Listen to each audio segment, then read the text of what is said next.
طيب حضرتك اتكلمتي على فكره الواقي الشمس او السان سكرين ومهتمه جدا بيه. طيب احنا بندخل الصيدليه ما بنبقاش عارفين ولا فاهمين حاجه، وفي مليون نوع مش عارفين ايه المناسب لينا، وحتى لو عرفنا نجيب واحد عايزين نستفيد بيه اقصى استفاده، نعمل ايه؟ ده سؤال رائع.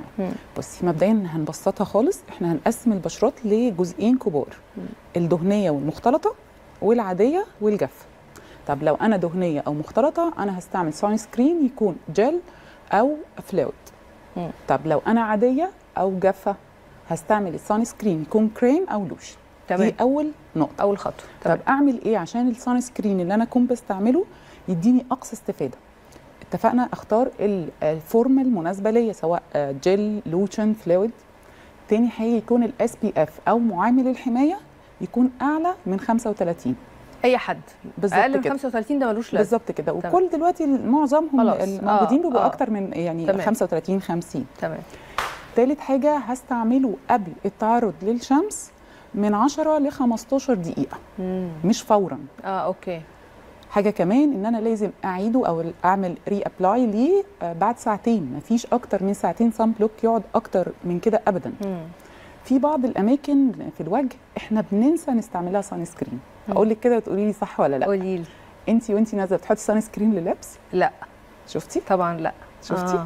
دلوقتي في ليب بالم مخصوصه وهنلاقي اس بي اف فيها اعلى من 35 عشان الشفايف. بالظبط كده. تمام. طيب انت وانت نازله بتحطي في منطقه الاذن؟ لا. شفتي؟ بحط ظهر ايدي. ظهر ايدك الوجه والرقبه. بالظبط، والرقبه الودان كمان. والودان كمان. اوكي. حاجه كمان، الناس اللي عندهم اندروجينيك البيشيا او شعرهم خفيف او فروه راسهم باينه، ده لازم نحط سان بلوك على هيئه سبراي. بالظبط. الشمس برضو خطر على المنطقه الباينه دي. ما دام مش متغطيه حلو بالشعر لا محتاجين لها سبراي. دي معلومات مهمه فعلا. طيب حاجه تاني، في دايما نتسال دكتور استعمل التنتد او اللي مش تنتد؟ أيوة اللي هو بيبقى فيه لون زي الفونديشن. بالظبط زي الفونديشن كده. نستعمله مفيش اي مشكله، بالعكس ده فيه ايرون اوكسايد بيزود الحمايه. حاجه تاني، امتى اكتر وقت اقدر استعمل ابقى محتاجه جدا السان بلوك فيه؟ اللي هو بنسميه وقت الذروه، اللي هو دايما بيبقى من الساعه 10 للساعه 2. تمام.